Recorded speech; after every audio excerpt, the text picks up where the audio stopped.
darn hot. It's too darn hot.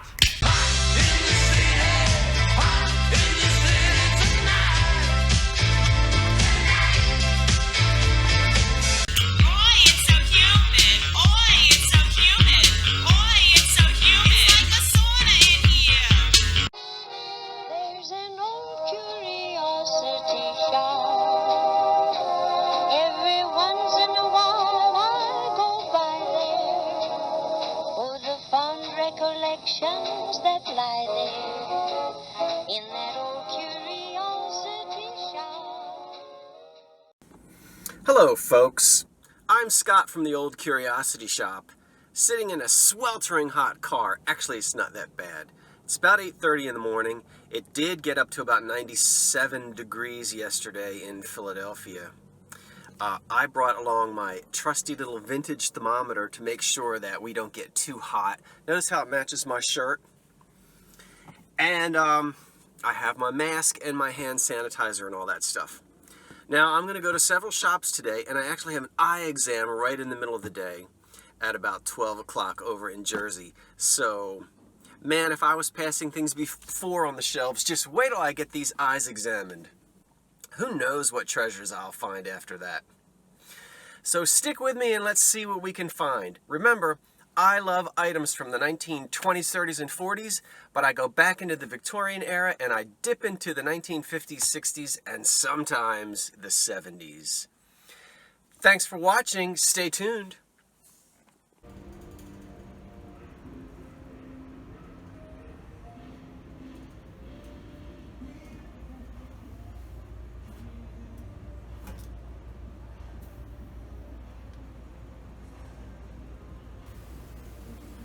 Well, they were playing the music a little loud this morning, so I'm going to do a voiceover.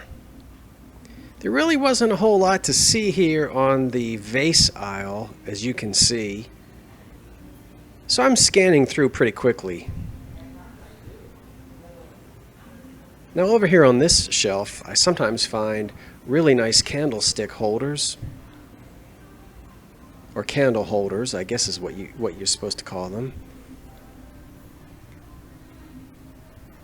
But I don't think I found any today, at least not in this particular store.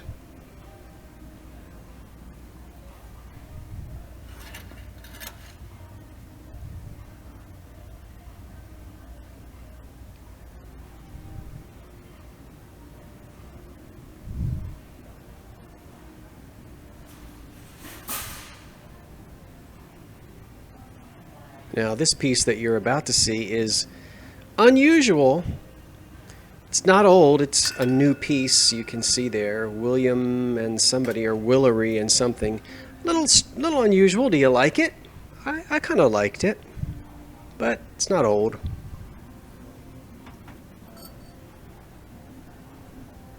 These aren't old either, but I was attracted to the color.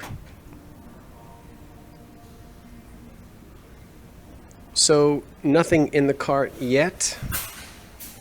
Turn the aisle, and this is where you get clocks, dolls, wooden shelves, jewelry boxes, wine racks, and picture frames.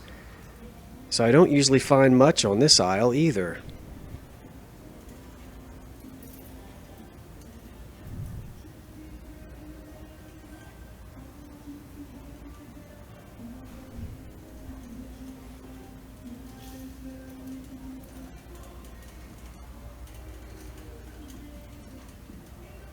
Nice camera work there, Scott. Okay, here is the drinking glass aisle.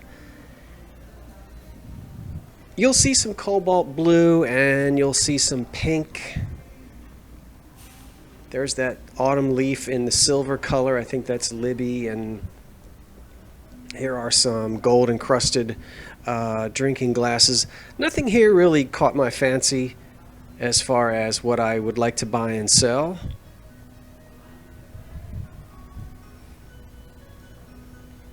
Very thin glass takes up a lot of packing material, and you need large boxes so that there's plenty of room. So I'm always cautious when it comes to really thin glasses. Ah, an Irish motif. Those were nice. but I didn't buy them. These are not old, but I was attracted to the color.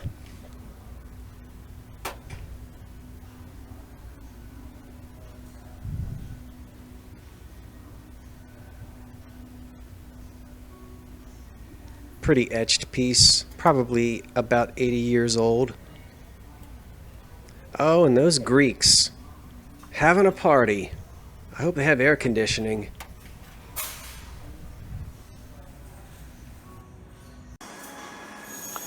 Well, I've spied my first few pieces of depression glass. This is made by the Cambridge Glass Company, and it's pretty dirty, but these are elegant etched yellow depression glass plates. It's a pattern that I don't often find. I don't think the yellow is showing up very well. But anyway, if you look really closely, you'll see a diamond. I'm sorry, that's a triangle. And in the triangle is the letter C. I'll show it to you later, close up. But that stands for Cambridge Glass. You can probably see it right there. And the plates are $1.50 each. It is a set of 4, and they appear to be chip-free, although I'm going to have to clean them. But these are going home with me. This is a nice tea container made in Germany, and these would come in sets. Often there would be cereal, coffee, flour, even barley, believe it or not. We just have this one, but I'm going to buy it anyway because I think it would appeal to folks who maybe collect Blue Willow or Flo Blue. That's not what this is, but it matches very nicely with other blue and white transferware items. And it's $3.49. I'm actually going to be getting a little bit of a discount today because I have a coupon, and there are no chips or cracks on it. And it's in good condition. So even though we're missing all the other pieces to the set, tea is popular, and I'm going to purchase this anyway. So that goes in the cart with the Cambridge. And let's keep shopping.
Okay, it's voiceover time again. Music was a little loud in there, so it's easier for me just to talk from home. Here's an old, looks like it's off of a boat.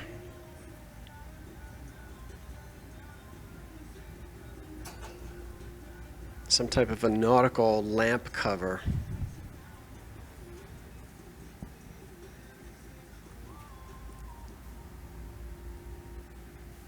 Let's see, what else did I find? Well, here's a piece of yellow depression glass from the 1930s. Not a bad price. But actually, I just decided not to buy it. $4.50 isn't bad. I'm not sure why I put that down. I may regret it, but it might still be there on half price day. You can see it goes in the cart, but I actually changed my mind before I left the store. Kind of wish I had purchased that.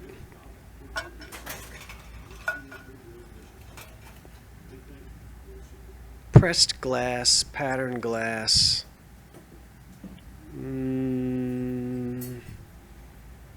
What else did I find? Oh yes, I see a lot of this. So popular in the 50s. But I decided not to buy it.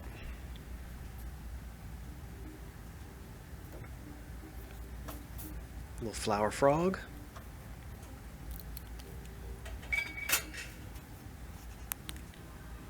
Oh, oh no. What did I see? What did I see? Oh, there it is. You see it? Do you see it? Yay! The dots pattern, the tiny little Pyrex bowl. I've got to look that up. I know that those bowls sell pretty well. 20 bucks, 25, $30 per bowl. Yeah, thumbs up. Pretty good condition too on that. Just a few little scratches. That was a deal for what, $1.99?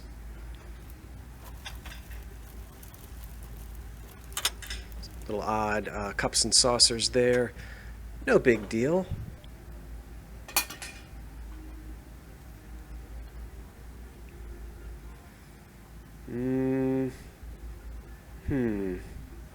It's funny because I'm sitting here watching just like you are. Philby, Fire King, 1941 to early 50s.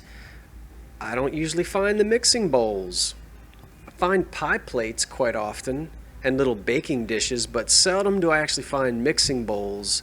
So I was happy to get this. I love that blue tint. Indeed I do. I see some candlewick plates there I'd passed by. Alright, turn the corner and what's next? It's exciting, you never know what's around the corner. Sometimes it's fantastic, and sometimes it's just but it's always fun. Now this piece down here, I knew was either Miss America or Westmoreland's English hobnail, but it's nice that whoever reproduced this put 1970, is that 1978? Yeah, 1978 right on it. So I put that back.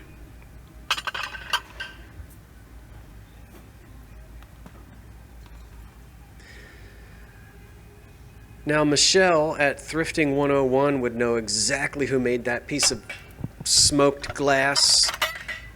And there's a piece of bubble that I just set aside because I was digging for this pink dish, or plate rather, which I had a feeling might be depression, but I ended up putting it back and not buying it.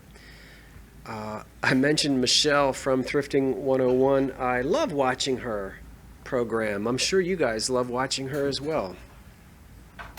She would know the name of that smoked glass. Is it Indiana or Anchor Hocking? Beats me. Weeping Gold. $3.50. That's okay. But again, it just didn't call my name and I didn't buy it.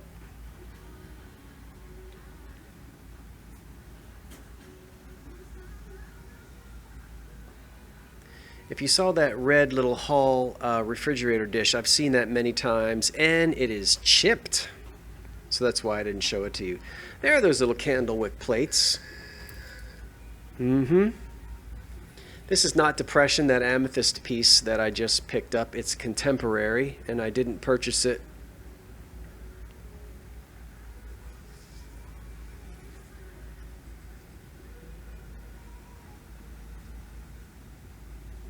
This is kind of fun sitting here watching myself, watching me. Oh, now, $3.50. Yeah, I bought this set, and you're going to see it a little bit later on. You know I love my little cocktail sets of the Deco era, the early 30s.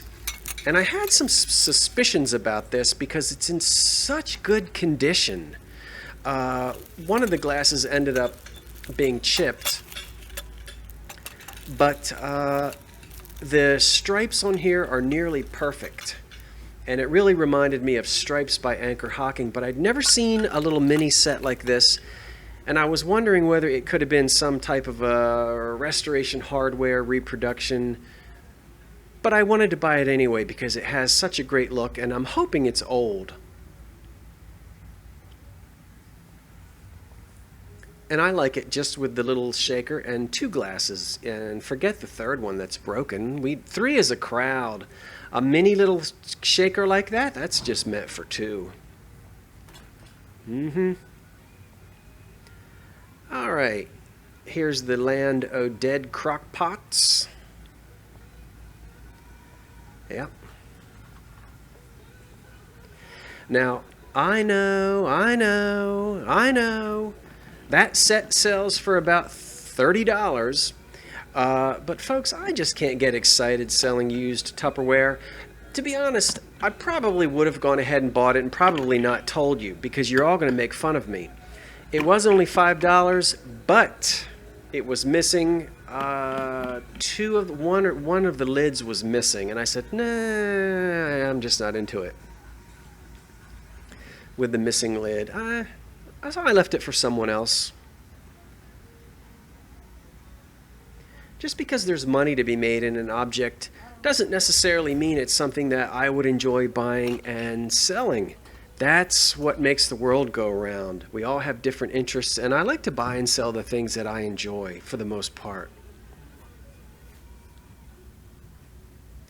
Now let me see. What did I find in here? I think it was kind of a disappointment. A few things I was interested in wound up being chipped or cracked.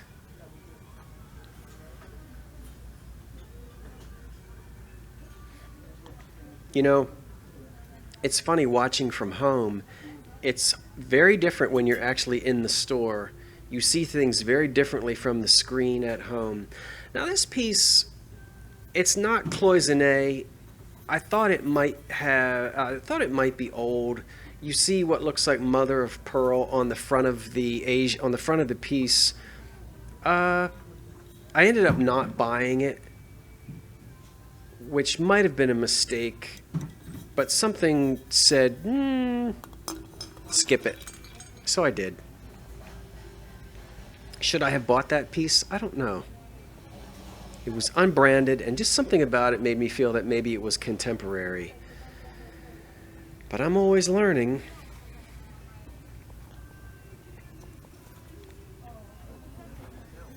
She's nice.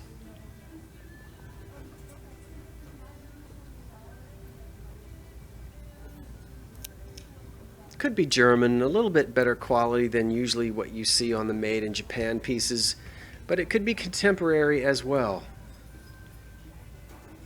I think I put that back. Putting a lot of things back today, aren't I? Little hippos.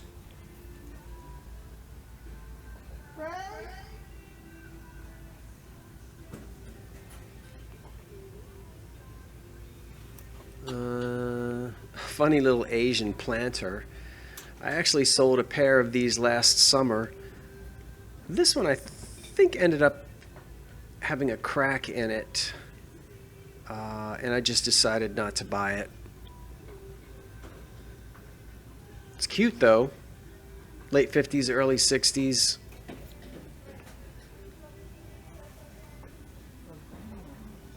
It's not necessarily a requirement that I bring home a truckload every day.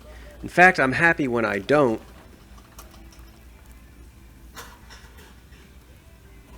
We all know that, right? It's easy to spend.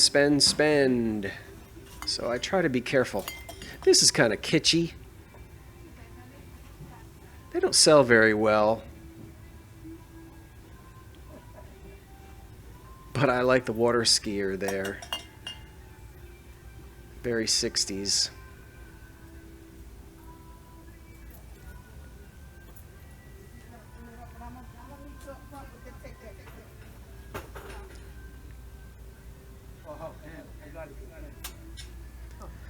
Lots of generic sort of floral trade vases here. Nothing exceptional. Spin you around. Odds and ends. Candles and so forth.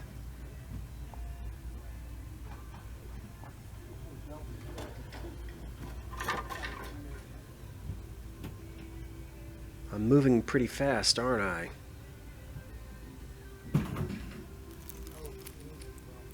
That thing is actually plastic, so I put it down. I'm happy with what's in my cart.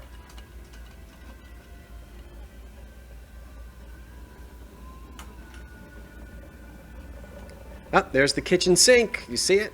Down there on the right. That means they had everything, including the kitchen sink. Here's the holiday area that they have. I didn't see anything vintage. Speaking of vintage, I know. It may be the very last day of July, but I'm going to be doing a vintage Christmas. Now, it's not going to be a live sale. I'm not going to do that because it's just all going to be in the Old Curiosity Shop, and you'll see everything. I'll let you know before I'm going to be doing the show, so you'll know. But that's coming up next week. And I've got a lot of Christmas to go through.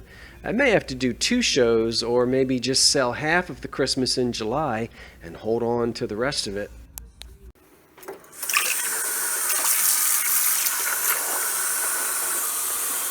Okay, everybody, you're going to get the full experience today because this is part of the life of an antique dealer or vintage reseller that you don't often see. I have just gotten back from my morning trip. Let's see what happens next. Obviously, soap and water time. And people have said, how do you get your glass so clean? It's just good old dish detergent. And one of these little scrubby things here, which has got remnants of Goodwill stickers all over it. That's it, folks. All right, I'm going to get it all cleaned up and then I'll tell you what I bought today. Well, everyone, I am back, and obviously I'm in my kitchen. This is not a kitchen counter thrift haul, not really, because this is all fresh stuff. I just bought it today. Now, I announced that I was going to go to 7 or 8 stores, but I actually only went to 3 stores before I had my eye exam, and then after my eye exam, I just came straight home. So this is the result of going to 3 thrift shops, secondhand stores, in my area. I washed everything, took the price tags off, and now I want to show you what I bought. Now remember, none of this is up for sale yet in the Old Curiosity Shop. And how will you know when it is for sale? When I actually come back and do a formal kitchen counter thrift haul and talk in detail. I haven't researched anything, so anything that I may tell you is just what's rattling around in my brain. And but when I actually do the research, then I put all that in the auction listings and I have more detail. So let's just go through this really quickly so you can see. I think, what do you think the big money maker is? If we just have to go for what's probably going to be the biggest profit maker here on the table, it's probably going to be this guy right here, the Pyrex Dot Bowl. And the last time I checked, these things were selling for $25 to $30. But I'm not certain because size does matter, and I don't know if the little one goes for more than the larger ones. But this was, well, you saw how much it was, less than $2 in the thrift shop. That's probably the one that's going to bring the most profit. Probably. Here are 4 beautiful Cambridge plates. I don't know the pattern. As I said, it's Cambridge glass. It's yellow, and this is actually... there it goes. It left my brain again. Uranium glass. This will actually fluoresce under a black light. There is a little bit of uranium even in this yellow glass, and it might have a greenish tint to it because even the UV light here in the kitchen might turn it just slightly green.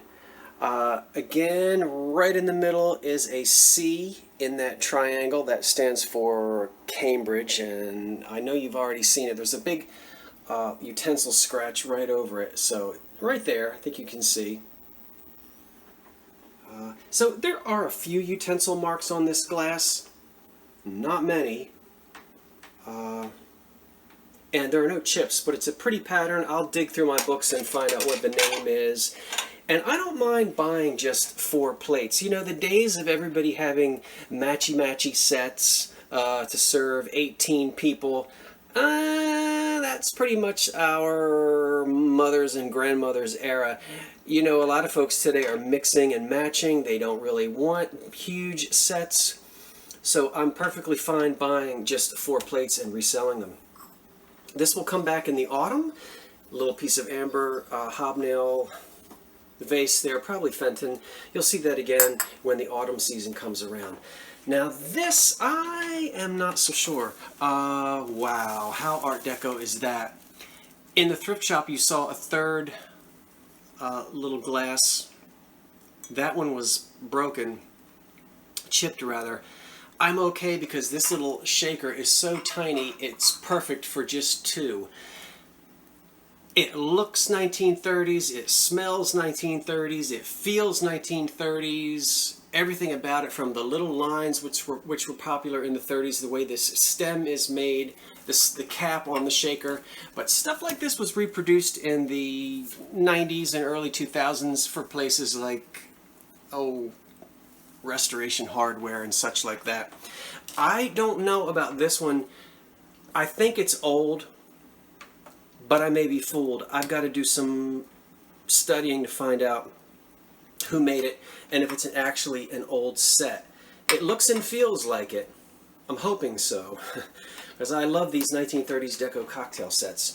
I never find Philby mixing bowls, and there's one. It will say Fire King on it inside, you see. And just a couple hauls ago I had a Philby deep dish pie dish, which I think is still for sale in the Old Curiosity Shop. But here's the little mixing bowl. I was happy to find that. 3 swing frames, all from the 1930s, missing their glass. No big deal. I'll be putting glass in all of them. We'll see those again. These were popular in the 1950s, well, after the war, late 40s into the 50s. And for bedroom lamps or little student lamps, these yellow shades. So I have 2 here, and these will probably sell to somebody who needs replacement shades, hurricane shades for little lamps. I've seen many advertisements of colonial revival bedroom furniture, and on the nightstands next to each bed would be little lamps with shades just like this, hurricane shades like this, or student lamp shades. So that's why I bought those. This is made by one of the good glass companies, and I think it's beautiful. This I'm not selling. I can't wait to drink hot pumpkin spice coffee out of that in October. It's very well made. It's highly polished on the bottom. It's very heavy, nice amber glass. I know this is made by one of the good companies, and I'm certain it must date to between 1925 and 1935. I can't wait to try to find out who made it. There was only one, but I've grown to love amber glass, especially the amber glass of the Depression era.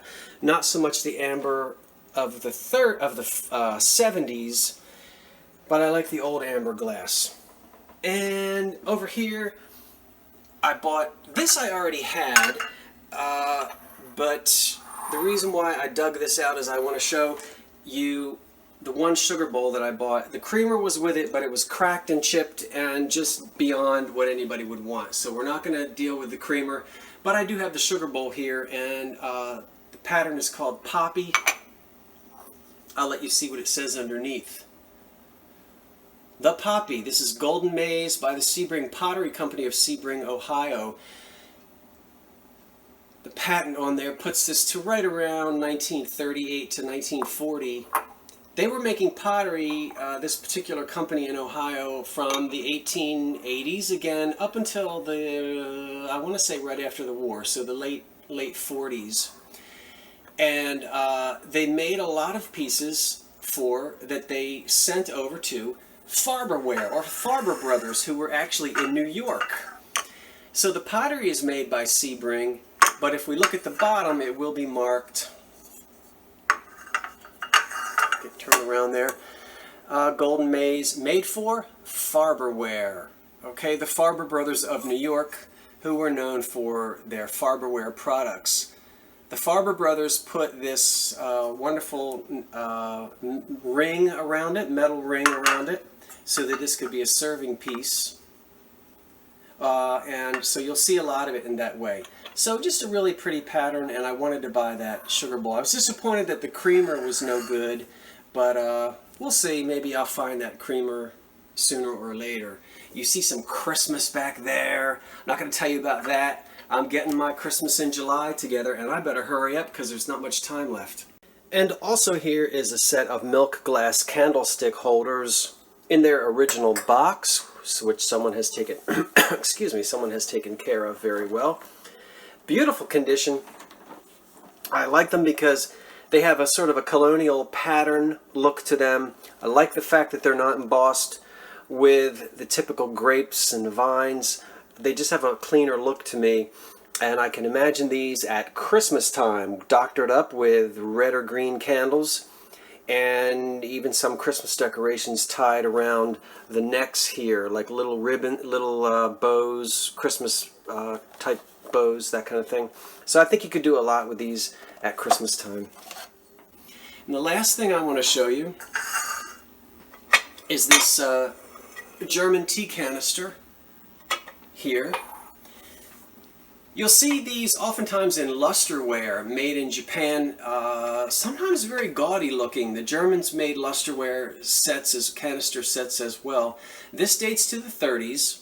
There would be a whole set of these: coffee, flour, cereal, barley, what am I forgetting? Different types of spices and things.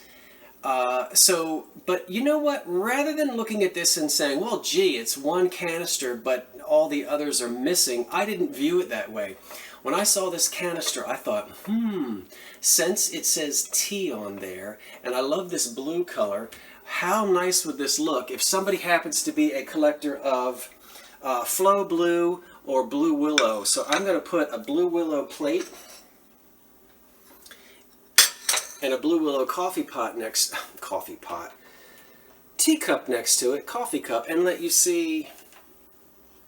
Now it takes on, I think, a whole new view of attractiveness when we match it up with other blue pieces.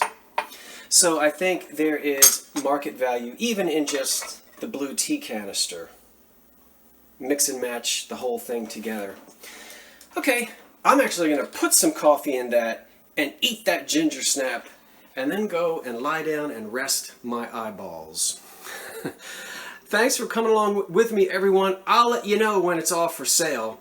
I'm Scott from the Old Curiosity Shop, saying thanks for watching, and so long for now.